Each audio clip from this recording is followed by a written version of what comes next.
A nova moda em Hollywood agora é atualizar clássicos do terror. Uma moda que, honestamente, é bem perigosa. Ela começou com O Exorcista, o Devoto, e esse é melhor a gente esquecer.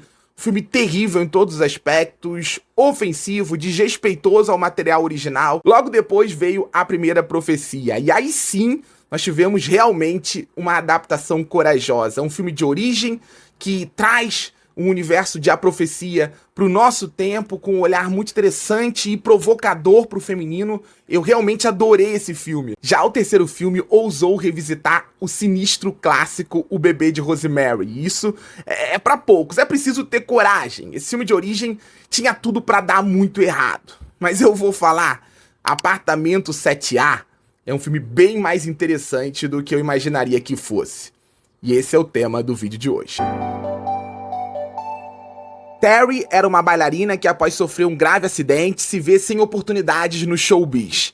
Num ato de desespero, ela resolve se aproximar de um respeitado produtor e acaba atraindo a atenção de um casal de idosos. Do nada, Terry ganha um apartamento, um papel e algum status. Só que ela teria que pagar um preço caro por isso. Se você tá esperando sustos, reviravoltas e coisas do tipo, esse filme não é pra você, já vou logo avisando. Porque a intenção aqui é se conectar com o passado, mas tentando atualizar as coisas. O horror segue impresso no rosto de uma mulher prestes a perder o controle sobre o próprio corpo. Só que Terry é uma protagonista que existiria num filme de 2024 e dificilmente num filme de 1968. Uma mulher empoderada, disposta a se afirmar, mas obrigada a lidar com os sacrifícios e as imposições de uma estrutura social muito desigual. E assim, a única comparação que vale a pena ser feita entre Apartamento 7A e O Bebê de Rosemary, dois filmes totalmente incomparáveis, é nesse olhar pro feminino, principalmente nesse choque de perspectivas. Porque mulheres como Terry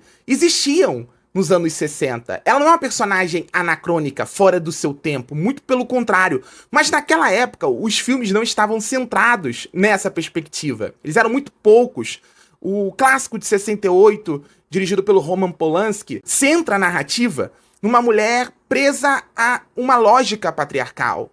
Uma mulher prestes a construir aquilo que se considerava na época o ideal de família perfeita. Ela estava casada, prestes a ter um filho, e ela vai perdendo o controle sobre o próprio corpo, sobre a própria rotina, sobre a própria vida, tudo para atender a esse ideal de maternidade que muitas vezes aprisiona o feminino, um ideal bem corrosivo.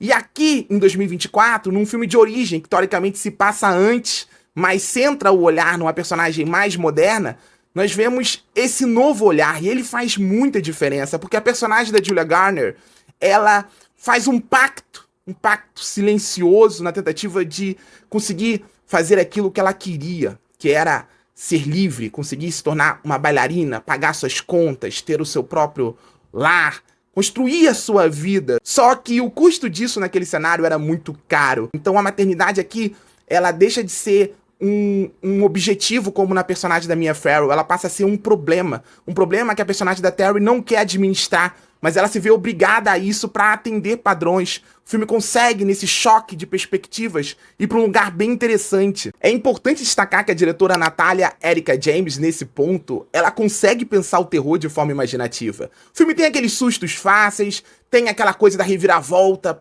que deveria ser impactante, mas não é, todo mundo já estava sabendo, até porque esse filme se conecta com O Bebê de Rosemary, então não tem nenhuma surpresa nesse pequeno plot twist, mas o que me fisgou aqui é ver a ousadia com que ela pensa o terror, introduzindo elementos teatrais, em especial dos musicais clássicos, no olhar da protagonista. Os pesadelos soam como números musicais, o mal ele ganha um rosto sinistro, mas exuberante, exótico em algum momento, e eu acho que essa fusão entre o colorido do musical e as sombras do terror, ela é no mínimo, eu gostei, mas ela é no mínimo improvável e traz um ar novo pro filme. Apartamento 7A até perde algumas oportunidades quando o assunto é a construção da tensão, mas não se omite ao trazer um novo olhar para um filme tão clássico, indo do musical ao terror numa mistura tão improvável quanto inesperada. Apartamento 7A tá disponível na Paramount Plus, e eu quero saber a opinião de vocês.